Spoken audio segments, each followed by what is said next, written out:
3장 6절에서 18절입니다. 구약성경 405쪽 정도에 있습니다. 룻기 3장 6절부터 18절입니다.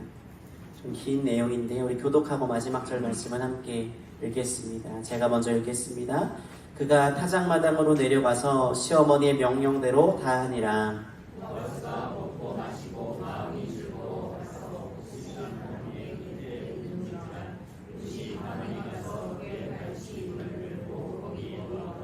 밤중에 그가 놀라 몸을 돌이켜본즉 한 여인이 자기 발치에 누워 있는지라.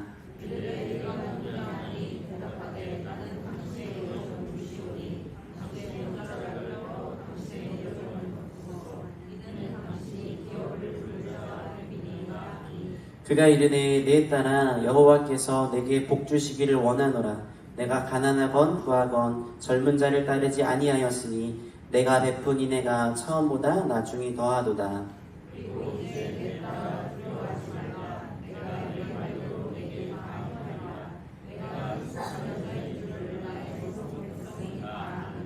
참으로 나는 기업을 물을 자이나 기업 물을 자로서 나보다 더 가까운 이가 있으니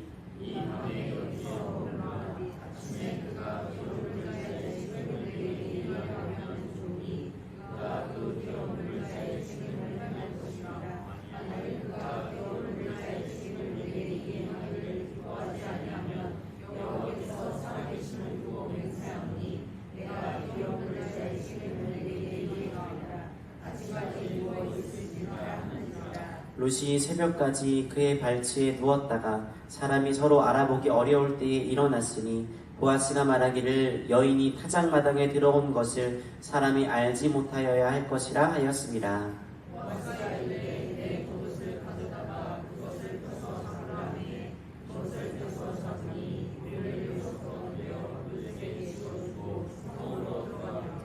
룻이 시어머니에게 가니 그가 이르되 내 딸아 어떻게 되었느냐 하니 룻이 그 사람이 자기에게 행한 것을 다 알리고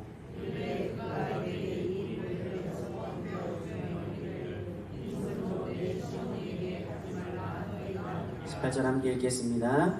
이에 시어머니가 이르되 내 딸아 이 사건이 어떻게 될지 알기까지 앉아있으라. 그 사람이 오늘 이 일을 성취하기 전에는 쉬지 아니하리라 하니라. 아멘. 신앙으로 고백합니다. 주께서 부활하셨습니다. 성령께서 임하십니다. 아멘. 네, 오늘은 룻기 8번째 시간으로 쉴 수 없음이란 제목으로 말씀을 나눕니다.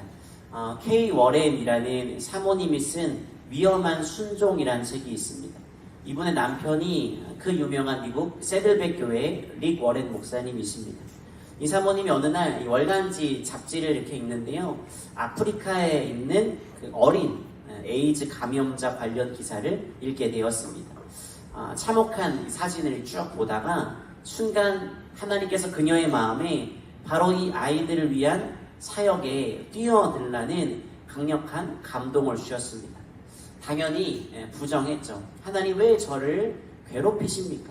제가 이 아이들에게 또 에이즈라는 엄청난 문제에 대해서 제가 무엇을 할 수 있겠습니까? 라고 거절합니다. 그런데 계속 부담을 주시더니 결국 그녀가 하나님께 항복하고 아프리카로 뛰어들게 됩니다. 에이즈로 고통받는 아이들을 위한 봉사활동을 하게 됩니다. 그녀는 분명히 안전하고 안정된 삶을 살 수 있는 그런 사람이었죠. 미국에서 가장 영향력 있고 유명한 남편의 함께 그 그늘 안에서 편하고 안정된 노후를 준비할 수 있는 그런 사람이었습니다. 그런데 그녀에게 하나님의 마음이 부어졌습니다. 그리고 그녀가 그 뜻을 쫓아 안정된 곳에서 불안한 곳, 위험한 곳으로 가게 되었죠. 책의 제목처럼 위험한 순종을 한 것입니다. 오늘 본문 속 룻의 모습이 딱 그랬습니다. 지난주 말씀에서 나오미가 시어머니가 룻에게 타작마당으로 가서 보아스가 어디에서 잠을 청하는지 보고 있다가 그의 입을 발치를 들고 들어가라고 명령했죠. 권면합니다. 가서 청혼하라는 거예요. 시어머니의 말에 5절에 보니까 네, 제가 그렇게 하겠습니다 라고 응답합니다. 그리고 오늘 6절로 넘어가면서 실제로 어머니의 모든 권면대로 행동하고 있습니다. 여러분, 우리는 룻의 반응에 주목할 필요가 있습니다. 성경에서 반복은 강조를 의미하죠. 5절에서 룻이 나오미에게 말합니다. 어머니의 말씀대로 내가 다 행하겠습니다 라고 말합니다. 6절에서도 타작마당에 내려가서 시어머니의 명령대로 다 했다라고 말합니다. 룻의 순종을 강조하고 있는 거예요. 룻이 시어머니의 말씀과 명령대로 순종합니다. 룻이 얼마나 충성스러운지 잘 알 수 있는 그런 대목입니다. 그런데 여러분, 이 구절을 읽을 때 어떻게 하나 이런 긴장감을 느끼면서 읽으십니까? 아무렇지도 않게 그냥 룻기를 읽어 나가시죠. 이유가 있습니다. 당시의 시대적인 배경을 잘 모르기 때문입니다. 여러분, 고대 근동사회에서 타작이 끝난 마당이 어떤 곳을 의미하는지 아십니까? 그냥 룻이 어머니 명령 따라 갔다더라 정도로만 보시면 안 됩니다. 실제로 타작마당은 매우 위험한 곳이었기 때문입니다. 이 당시 타작마당에서 벌어지는 축제는요, 음주 가무가 행해지고요, 많은 규범들이 무너지는 일탈의 축제였습니다. 호세아서 9장을 보면 타작마당에서의 음행을 경고하고 있습니다. 룻기의 배경인 사사시대 역시 크게 다를 바가 없습니다. 젊은 여인에게 그다지 안전한 곳이 아니었습니다. 그런데 나오미가 지금 룻을 향해 무법천지가 되어버린 한밤에 그 타작마당으로 곱게 화장을 하고 예쁜 옷을 입고 가라고 명령한 것입니다. 나오미도 룻도 당시의 시대적인 분위기 알고 있었습니다. 물론 보아스라는 믿음의 사람의 타작마당의 축제가 어떠했는지 우리 정확히 모르겠습니다. 그러나 시대적인 분위기는 그랬다라는 거예요. 외간 남자 보아스가 누운 곳으로 가서 발치 이불을 들고 거기 누우라는 시어머니의 명령, 여러분 어떻게 받아들이시겠습니까? 여러분, 룻이 만약에 어머니 그 남자가 저를 모욕하면 어떻게 합니까? 다른 사람들에게 들키면 어떻게 합니까? 라고 따져 물었다면 어떻게 되었겠습니까? 모압 땅 고향으로 불쾌해서 돌아가 버렸다면 어떻게 되었겠습니까? 룻이 그저 어머니의 말씀대로 순종합니다. 타작마당의 위험을 감수하고 한밤에 그곳을 향합니다. 지극한 순종을 보인 것이죠.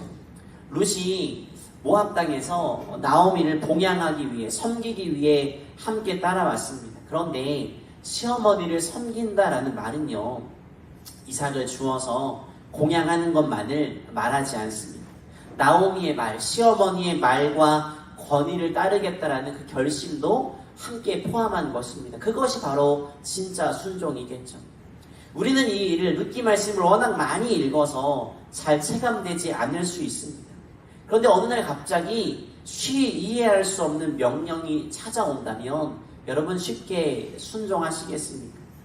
성경 속 한 가지 사건만 보아도 그렇죠. 아브라함이 이삭을 바칠 때 여러분 그의 머리로 계산했을까요?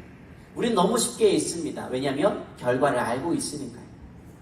너무 쉽게 이삭의 번제 사건을 읽고 있지만 그 길을 걸어갔던 아브라함의 생각은 어땠을까요? 우리의 머리로 쉽게 이해가 될 수 있을까요? 그러나 아브라함이 아들 독자 이삭까지 바친 그의 믿음과 순종을 보시고 하나님이 아브라함을 믿음의 조상이 되게 하셨습니다. 심지어 아브라함이 이삭을 바치고자 그 올라갔던 그 모리아 산은요, 나중에 솔로몬의 성전이 세워집니다. 예수 그리스도의 십자가가 완성되는 놀라운 땅이 됩니다. 이 모든 것은 아브라함의 순종부터 시작된 것입니다. 여러분, 쉽게 할 수 있는 순종은요, 어쩌면 성경이 말하는 순종이 아니라 그냥 동의에 가깝습니다. 룻의 순종은요, 어려운 순종입니다. 위험한 순종입니다. 그러나 이 순종은 보아스를 통해 회복의 은혜를 경험하는, 회복의 은혜가 임하는 그런 역사를 가져왔다라는 거예요. 어느 집사님께서 작은 분식점을 운영하고 살아가고 계셨습니다. 근데 불경기 때문인지 장사가 잘 안 되더래요. 그래서 가게를 정리해야 되나, 월세도 있고요, 보증금도 있고요, 고민과 기도가 많이 되었겠죠. 그런데 그 주간 주일 예배 때 담임 목사님을 통해 선포된 말씀이 이런 말씀이었대요. 하나님을 사랑하는 사람은 내 이웃을 내 몸처럼 사랑하고 돌보아야 합니다 라는 말씀이었대요. 그러면서 혹시 우리 주변에 소외되고 어려운 사람은 없는가 돌아보고 함께 기도하자. 그리고 가능하다면 기도만으로 그치지 말고 삶으로 그들 돕는 성도가 되라고 결심을 촉구했답니다. 여러분이 집사님이었다면 어떤 마음이셨을 것 같으세요? 이 집사님이요, 설교를 듣는 내내 그랬대요. 아니, 내가 어려운 이웃인데 누가 누굴 도와? 라는 가시돋친 마음이 생겨났대요. 그런데 신기하죠. 예배를 마치고 집을 가는데 마침 자기와 같은 동네에 사는 미혼모한 사람이 떠올랐대요. 결국 집사님이요, 그 장사가 안 되는 분식집을 나중에 정리하게 됩니다. 그리고 가게를 처분해요. 식기와 식재료, 또 마음이 담긴 그 봉투를 이 미혼모에게 전달했다라고 합니다. 감사하게도 미혼모로 살아가는 이분이요, 아이 분유 걱정 때문에 눈물을 흘리면서 속상한 마음을 그 집사님께 털어놓았다고 해요. 여러분, 이 이야기의 끝은 여기까지입니다. 만약에 집사님의 경제 상황이 좀 나아졌거나 그랬다면 은혜로울 텐데 그런 일은 일어나지 않았어요. 집사님은 가게를 처분했고요, 힘겹게 대출금을 갚으며 살아가고 계십니다. 그런데 그 집사님이 이렇게 말합니다. 오히려 저는 딸과 같은 아이가 생겼고 손주가 생겼으니 그것만으로도 감사하고 행복합니다 라고 말했대요. 여러분, 이해할 수 없는 중에도 순종하기 어려운 중에 순종했을 때 하나님이 그 집사님의 마음을 만지셨다라는 거예요. 그리고 어쩌면 그분은 더 큰 행복을 맛보고 계신 것 아닐까라는 거예요. 룻은 시어머니의 말에 순종하겠습니다라는 태도가 있었어요. 그 굳은 결심과 태도로 인해 하나님이 미리 예비하신 보아스를 통해 그 집에 놀라운 역사가 일어나게 됩니다. 여러분, 우리에게도요, 순종의 모범을 보이신 분이 계십니다. 바로 우리 주님 예수 그리스도이시죠. 예수님께서 십자가 고난을 앞에 두고 하나님 아버지께 기도합니다. 주님, 아버지여, 이 십자가의 잔이 지나갈 수 있게 해달라고 말이죠. 그렇지만 아버지의 뜻이라면 기꺼이 순종하겠습니다라고 고백하시며 죽기까지 순종하셨습니다. 우리도 살아가다 보면 하나님 뜻을 다 알 수는 없습니다. 그러나 그분이 우리에게 분명히 말씀하신다면 룻이 그랬고 예수님이 그러셨던 것처럼 순종까지 나아가야 합니다. 주의 말씀에 때로는 나의 수준으로는 이해할 수 없을 그런 내 수준일지라도 부모님이 아이가 다 이해할 수 없어도 가장 좋은 데로 데려가잖아요. 우리 하나님이요, 우리 삶에 그런 은혜를 베푸실 거예요. 그것을 기대하면서 하나님 말씀이 주어진다면 순종으로 반응하는 우리 모두가 될 수 있기를 간절히 소망하며 축복합니다. 아멘. 룻이 순종합니다. 시어머니의 말에 순종해서 위험한 타작마당으로 오게 됩니다. 그 이후의 상황이 어떻게 펼쳐집니까? 7절부터 9절을 보니까요, 보아스가 눕는 것을 보고요, 룻이 가까이 갑니다. 가만히 서서 그의 발치 이불을 들고 거기 눕습니다. 발치 이불을 들었다는 건 다리가 모일 정도로 이불을 들었다라는 뜻입니다. 이때 룻의 마음이 어땠을까요? 심장이 막 벌렁벌렁 그러지 않았을까요? 엄청 떨렸을 것 같아요. 한번 상상을 해보자고요. 발치에 있는 이불을 들었는데 보아스가 깨어나야지 지금까지 준비한 게 다 의미가 있습니다. 근데 만약에 발치 이불을 들었는데 보아스가 시원하다 하면서 코를 골고 아침까지 세상 모르고 잤다면 어떻게 됐겠습니까? 허탕 쳤겠죠. 다행히 한밤중에 보아스가 일어납니다. 몸을 돌이켜서 여인을 보고 깜짝 놀랍니다. 자기 발치에 웬 여인이 누워 있었기 때문이죠. 보아스는 여인에게 누구냐라고 묻습니다. 룻이 대답합니다. 저는 당신의 여종이오니 당신의 옷자락을 펴서 당신의 여종을 덮으소서. 이는 당신이 기업 물을 자가 됩니다 라고 9절에 응답합니다. 여러분 룻과 보아스의 첫 만남이 기록된 2장 13절을 보시면요, 룻이 자신을 소개하는데요, 하녀로 소개하고 있어요. 그런데 오늘 3장을 넘어오니까 자신을 뭐라고 소개합니까? 여종이라고 소개하고 있죠. 여러분 두 단어는요 큰 차이가 있어요. 하녀라는 말은요 보아스와 결혼할 자격이 없는 최하층, 진짜 하녀를 의미하는 거고요. 이에 반해 여종이라는 말은요 여종이라는 뜻도 있는데 동시에 아내라는 뜻도 내포하고 있어요. 그러니까 정리하면 룻이 말한 여종이란 말은요 부인이나 첩으로 결혼할 수 있는 자를 의미하는 거예요.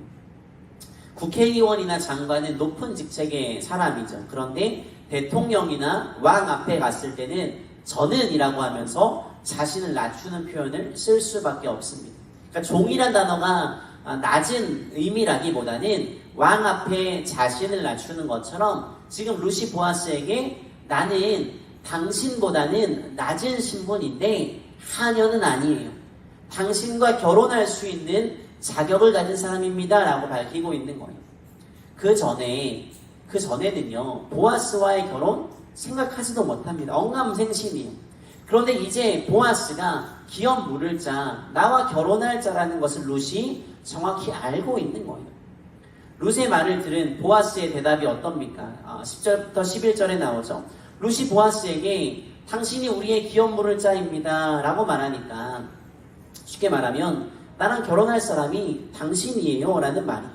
청혼을 갑자기 받게 되죠.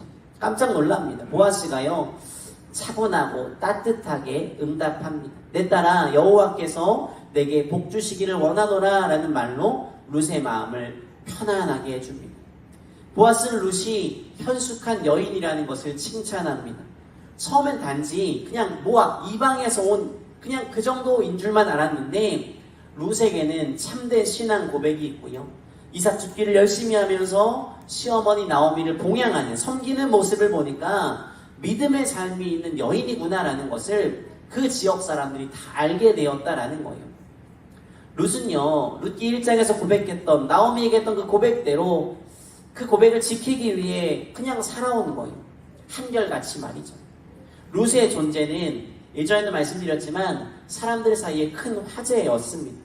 그런데 룻이 가난하건 부하건 젊은 남자를 따라가지 않고 땀 흘리며 수고합니다. 시어머니를 지켜주고 있어요. 온 백성이 다 알 정도로 자신에게 주어진 삶을 성실히 살아갔습니다. 룻의 모든 행실이 현숙했다라고 성경은 우리에게 전하고 있죠. 그리고 오늘 말씀에 또 한 사람의 성실함이 드러납니다. 바로 보아스입니다. 13절부터 18절을 통해 정당한 절차를 따라 책임을 다하겠다라고 선언합니다. 여러분 지난주에도 말씀드렸는데요. 보아스가 1순위가 아니에요. 더 가까운 친척이 있었다는 뜻입니다. 보아스는 그 더 가까운 친척이 기업 물을 자의 책임을 다하지 않으면 그때 내가 책임을 다하겠다라고 말해요. 그리고 친절하게 룻을 배려해 줍니다. 새벽까지 거기 누워 있을 수 있도록 도와줍니다. 여인이 타작마당에 들어온 것이 다른 사람 보기에 옳지 않으니 보아스가 배려하고 있습니다. 게다가 룻에게 보리를 가득 지워줍니다. 보아스는 룻과 나오미를 채워주기 위해 보리를 쥐어줍니다. 보아스의 배려이죠. 여러분 근데 앞서 1장에서 나오미가 자신은 빈손이 되어 돌아왔다라고 고백해요. 그런데 이제 3장을 넘어오니까 보아스라는 존재를 통해 빈손이 아니라 채워지는 것을 경험하게 됩니다. 보아스를 통해 채움을 경험했던 것처럼 저와 여러분의 삶에도 채우시는 분이 계십니다. 바로 우리 주님이십니다. 하나님이 계속 반복해 말씀드리잖아요. 하나님이 우리의 기업 물을 자가 되십니다. 그분이 우리의 삶에 체험이라는 것을 주시는 그런 분이십니다. 허드슨 테일러라는 유명한 중국 선교사가 있으시죠. 중국에 갈 준비를 하면서 하나님을 신뢰하는 것, 하나님의 채우심을 배울 필요가 있겠다라고 느꼈대요. 그 당시 이 사람이 의사 밑에서 일을 하고 있었는데 이 의사가 너무 바빴대요. 선교지에 나가기 위해 돈을 모으고 있었는데 의사가 너무 바빠서 얼마나 바빴냐면 테일러에게 월급 주는 날을 잊어버릴 정도였대요.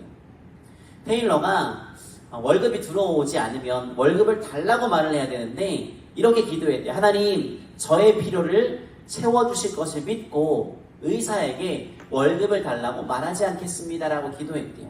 나름 믿음의 도전인 거예요.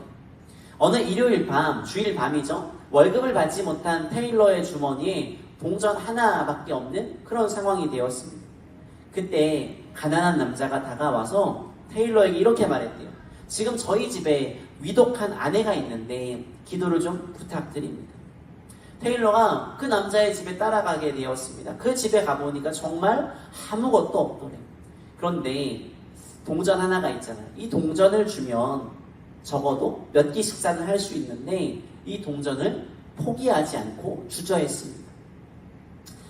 테일러 선교사님은 가족과 함께 무릎을 꿇고 기도했습니다. 이때 테일러는 그때의 일을 이렇게 기도합니다. 나는 겨우 입을 열어 하늘에 계신 아버지여 라고 기도했습니다. 그런데 그때 내 마음에 있는 양심이 분명히 말했습니다. 네가 감히 하나님을 모욕해. 어떻게 주머니에 동전도 포기하지 못하면서 무릎을 꿇고 그분을 아버지라고 부를 수 있지? 라고 말이죠. 그는 결국 그 하나 남은 동전을 가난한 가정에게 주었답니다. 그것으로 그 부부는 음식과 약을 구할 수 있었답니다. 돌아가는 허드슨 테일러의 주머니는 비어 있었지만 마음은 참 따뜻했대요. 다음날 익명의 사람으로부터 편지를 받게 되는데 그 안에는 금화 10실링이 들어 있었답니다. 그 전날 포기한 돈의 4배나 되는 큰 금액이었다고 해요.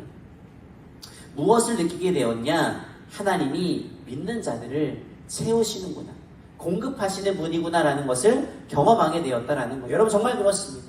하나님은요, 지금도 쉬지 않고 일하고 계십니다. 그분께서 우리의 기도를 들으시고 우리에게 공급하시는 공급자가 되십니다. 여러분, 이 믿음을 가지시기를 간절히 소망하며 축복합니다. 쉬지 않고 일하고 계세요.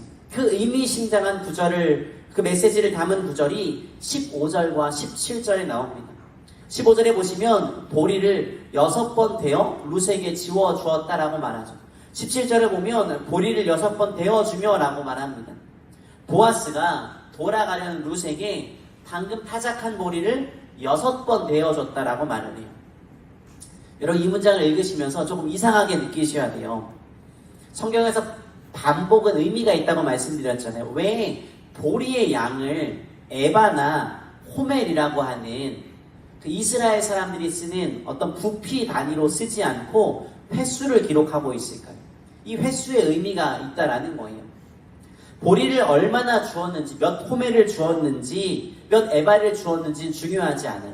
6번 데워줬다라는 말이 중요한데요. 이 6번 데워주는 그 보리가 집에서 룻을 기다리고 있는 나오미에게 보내는 일종의 신호, 사인이었던 거예요.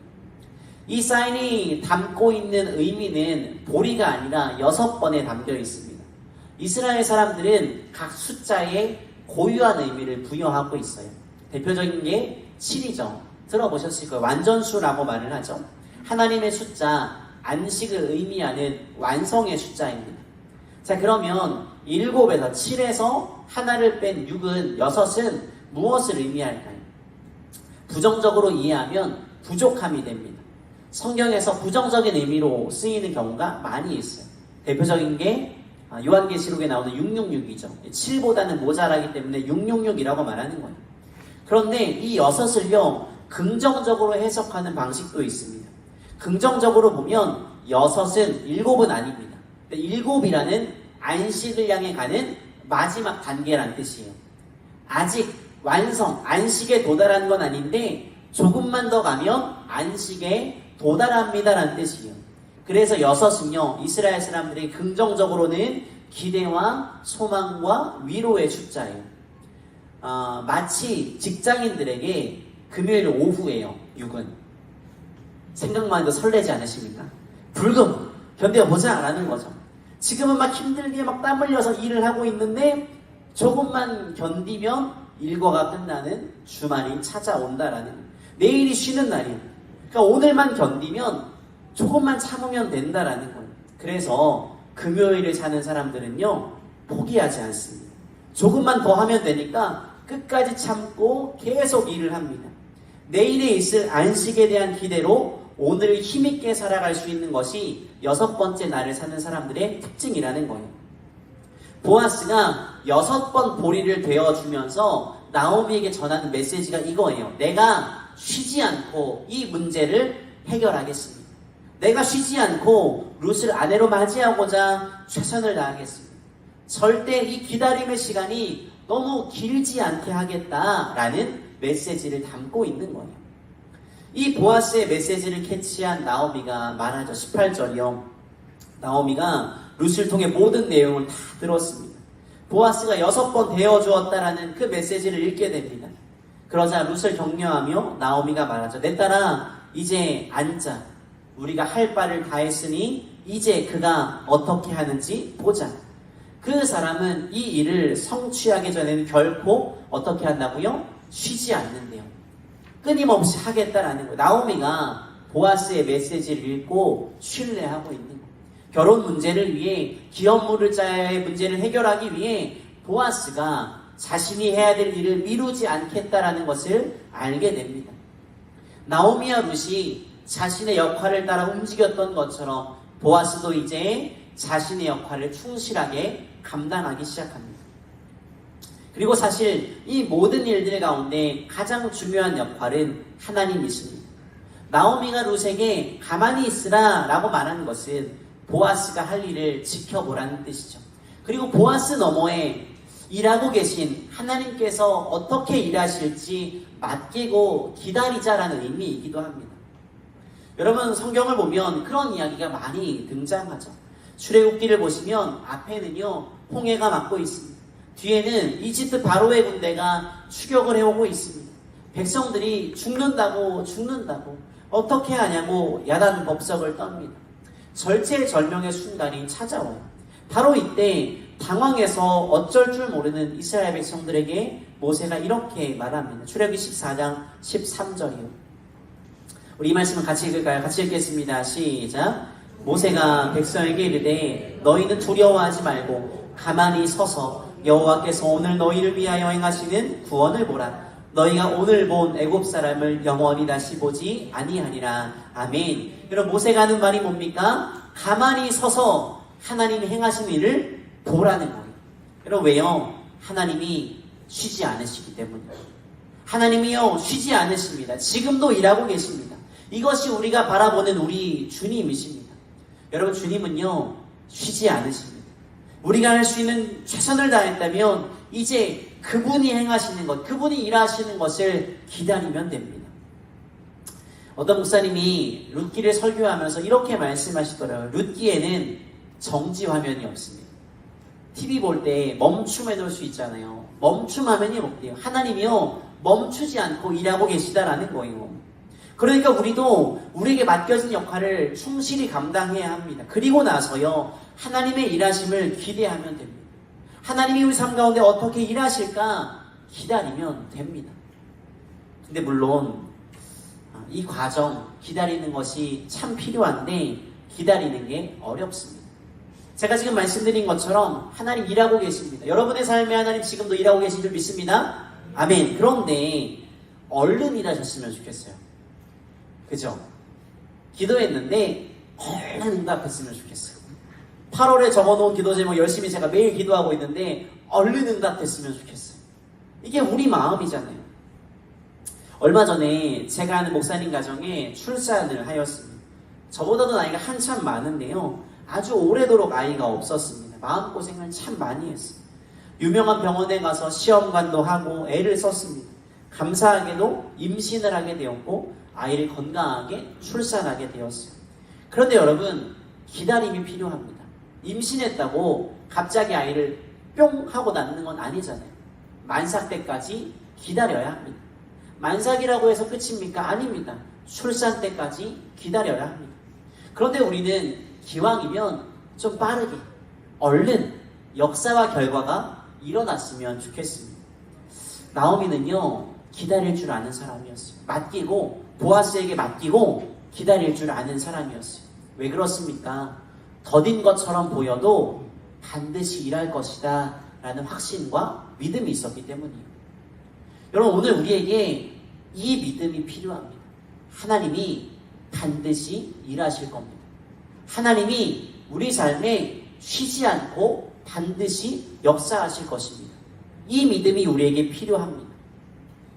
예수님이 십자가에 달려 돌아가셨을 때 그분은 고작 30대 청년이었죠.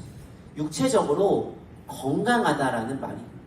물론 모진 고문을 받긴 했지만 남자의 그 건강을 생각했을 때는 최절정기의 건강이었겠죠. 근데 30대 예수님이 십자가에 달리신 지 고작 6시간 만에 돌아가십니다. 여러분, 이상하지 않습니까? 보통 십자가에 달리면 어떤 사람은 보름 이상 살아있기도 한데요. 근데 예수님은 6시간을 넘기지 못하셨습니다. 오죽하면 로마 군인들도 의아해서 그분의 옆구리를 창으로 찌릅니다. 정말 죽었는지 확인하기 위해서요. 여러분, 예수님께서 왜 이렇게 일찍 돌아가셨을까요? 물론 정답은 없습니다. 그런데 일전에 이 말씀을 묵상하다 그런 생각이 들었어요. 그럼 제 묵상입니다. 성경 얘기는 아니니까 오해하지 마세요.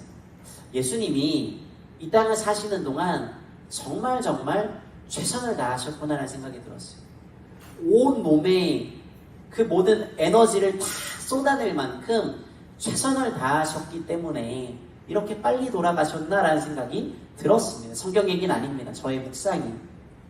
여러분, 예수님은요, 이 땅에 오셔서 인류를 구원하시기 위해 쉬지 않고 일하셨습니다. 이 일을 성취하기까지 그 몸과 마음을 조금도 쉬지 않으셨죠. 왜요? 우리를 정말 사랑하기 때문입니다. 여러분, 그 사랑의 주님이 지금도 우리 삶에 일하고 계신 줄 여러분 믿으시길 바랍니다. 여러분, 믿으시길 바랍니다. 왜 이렇게 아멘 소리가 적으시죠? 믿으시기 바랍니다. 여러분, 정말 믿으세요. 결코 쉬지 않으시는 그 주님을 신뢰하시기 바랍니다. 우리는 마음이 조바심이 들어요. 얼른 응답이 왔으면 좋겠어요. 얼른 해결되었으면 좋겠습니다. 어찌할 바 모르는 그런 상황에 처해 있기도 합니다. 그러나 여러분, 믿음으로 권면합니다. 주저앉아 있는 그 자리에서 일어나시기 바랍니다. 믿음의 길에 서시기 바랍니다. 주님이 지금도 쉬지 않고 일하고 계십니다. 말씀을 정리하겠습니다. 룻이 시어머니의 말에 고개를 끄덕였습니다. 그리고 고개를 끄덕인 정도가 아니라 적극적인 순종을 보였습니다. 우리의 삶에도 하나님을 향한 적극적인 순종이 있습니다. 그럴 때 하나님 크기의 일들을 경험하게 됩니다. 룻이 순종했을 때 기업 물자 보아스의 사랑을 경험하게 됩니다. 보아스가 쉬지 않고 일합니다. 가만히 그 결과를 기다리면 되는 위치가 되었습니다.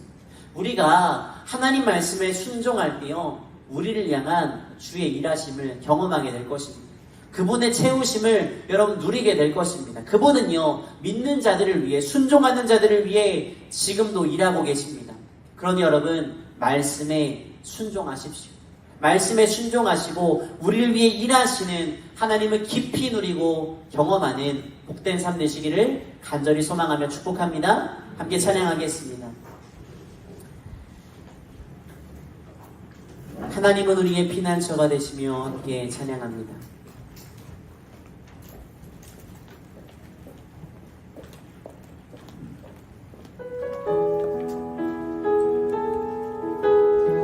찬양합니다. 하나님은 우리의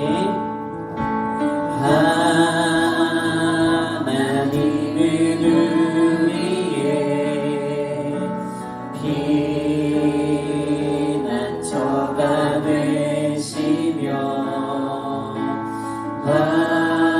환난 중에 우리의 힘과 도움이 한 번 더 고백합니다. 하나님은 우리의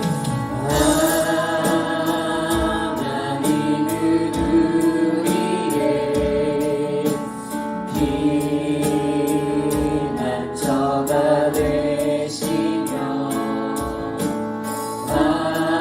환난 중에 그분이 쉬지 않고 일하십니다. 힘과 도움이시라 고백합니다. 너희는 가만히 있어. 너희는 가만히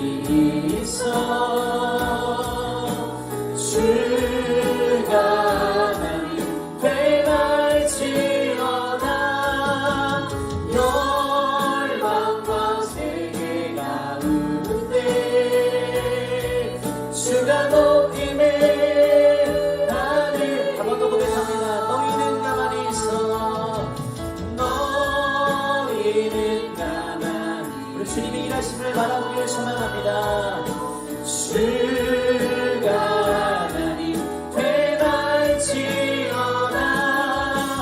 열방과 세계 가운데 주가 높이는 하늘이 사랑합니다. 내 아버지 사랑합니다. 내 아버지 찬양합니다. 찬양합니다. 내 옷만 다하여 선포합니다. 예수 그리스도 주님 오심을 기다리 사랑합니다. 내 아버지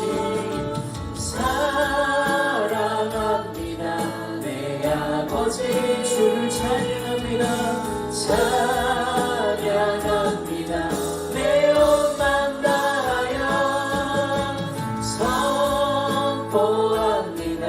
예수 그리스도 주님 오심을 기다리며 함께 같이 기도합니다. 기도할 때 룻과 나오미가 하나님의 일하심을 보아스의 일하심을 기대했던 것처럼 우리 삶에도 하나님이 일하고 계신 줄 믿습니다. 이제 우리가 해야 될 일이 있습니다. 너무 조바심 내지 않고 하나님 말씀에 순종하며 주님의 일하심을 기대하는 것입니다. 이것이 우리의 믿음이 되기를 소망합니다. 우리는 자꾸 우리의 타임라인대로 얼른 응답하셨으면 좋겠다는 조바심을 내곤 합니다. 우리 같이 기도할 때 하나님 조바심 내지 않고 하나님은 반드시 일하고 계시오니 그 주님을 신뢰하며 말씀을 따라 살아가는 믿음의 사람이 될 수 있도록 도와주시옵소서라고 우리 자신을 위해 주여 한번 부르시고 같이 기도하도록 하겠습니다. 기도하시겠습니다. 주여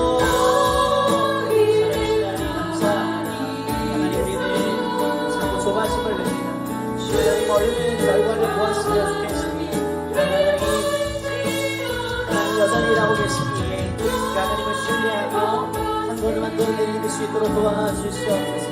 하나님을 의지하며 한 걸음 한 걸음 믿음으로 나아갈 수 있도록 성령님 도와주시옵소서. 하나님 도와주시고 말씀하여 주시고 하나님의 안으로 가득히 채워주시옵소서. 하나님이 한 것은 우리가 순종할 때 하나님의 역사하심과 하나님의 일하심을 경험하는 믿음의 삶이 될 수 있도록 오시고 함께하여 주시옵소서. 주님 그렇게 일하시는 하나님을 찬양합니다. 하나님 역사하여 주시고 주님을 잡아주시옵소서. 온전히 주님 바라보는 믿음의 사람 될 수 있도록 주님의 역사하시고 함께하여 주시옵소서. 우리 한 번 더 같이 기도할 때 우리 별빛교회를 위해서 같이 기도하도록 하겠습니다. 별빛교회를 통해 하나님 반드시 일하시고 역사하실 것입니다. 하나님은 살아계시고 우리 교회를 통해 하나님의 크신 영광을 보게 하실 것입니다. 그러니 이제 믿는 우리가 해야 될 일이 있습니다. 순종하며 하나님의 역사하심을 기대하며 교회로서의 사명을 감당하는 것입니다. 우리 별빛교회를 위해 기도합니다. 하나님 우리 교회가 하나님의 일하심을 기대하며 교회로서의 사명을 순종하며 감당하는 그런 교회가 될 수 있도록 도와주시옵소서. 교회로서의 사명을 감당하며 하나님 크게 일들을 경험하는 복된 교회가 될 수 있도록 사용해달라고 우리 교회를 위해서 한 번 더 같이 주여 한번 부르시고 기도하도록 하겠습니다. 기도하겠습니다. 주여 살아계신 하나님 교회를 축복하며 기도합니다. 주여 하나님 크게 일들을 경험할 수 있도록 역사하여 주시옵소서.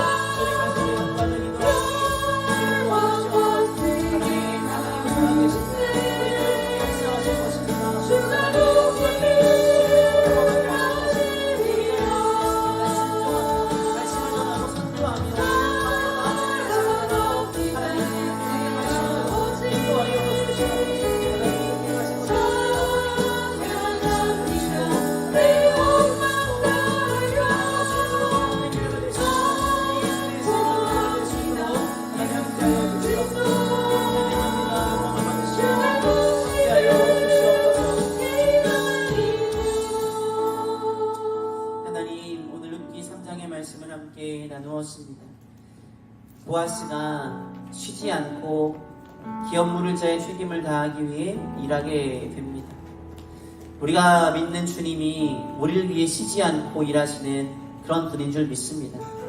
그 하나님을 신뢰하며 믿음으로 살아갈 수 있도록 우리를 붙들어 주시옵소서. 그런데 우리 자꾸 어리석어서 얼른 일하셨으면 좋겠습니다. 결과를 속히 보기 원합니다. 하나님, 우리가 정해놓은 타임라인이 아니라 하나님이 정해놓으신 그 타임라인, 가장 알맞은 때에 우리를 위해 일하실 줄 믿으며 조바심 내지 않고 믿음으로 순종하며 걸어가는 복된 믿음의 사람이 될 수 있도록 도와주시옵소서. 우리 별빛교회를 위해서도 기도합니다. 하나님, 우리 교회를 여기까지 세우신 분도 주님이십니다. 하나님이 역사하셨기 때문에, 일하셨기 때문에 교회가 세워졌습니다. 그 주님이 앞으로도 일하실 것이고 교회를 통해 역사하실 것이고 영광 받으시는 줄 믿습니다. 이 일들을 감당하는 복된 교회, 복된 성도가 될 수 있도록 우리를 사용하여 주시옵소서. 그저 멍하니 있는 것이 아니라 교회로서의 사명을 잘 감당하며 하나님의 역사를 기대하는 그런 교회가 되기를 소망합니다. 교회를 세우신 목적, 선교하고 복음을 전하며 다음 세대를 길러내며 예수의 말씀 안에 예배하고 하나님의 살아계심을 함께 누리는 복된 교회가 될 수 있도록 우리 별빛교회를 사용하여 주시옵소서. 그래서 하나님의 역사하심과 일하심을 마음껏 경험할 수 있도록 함께하여 주시옵소서. 감사합니다. 주님을 찬양합니다. 예수님의 이름으로 기도드렸습니다. 아멘. 아멘.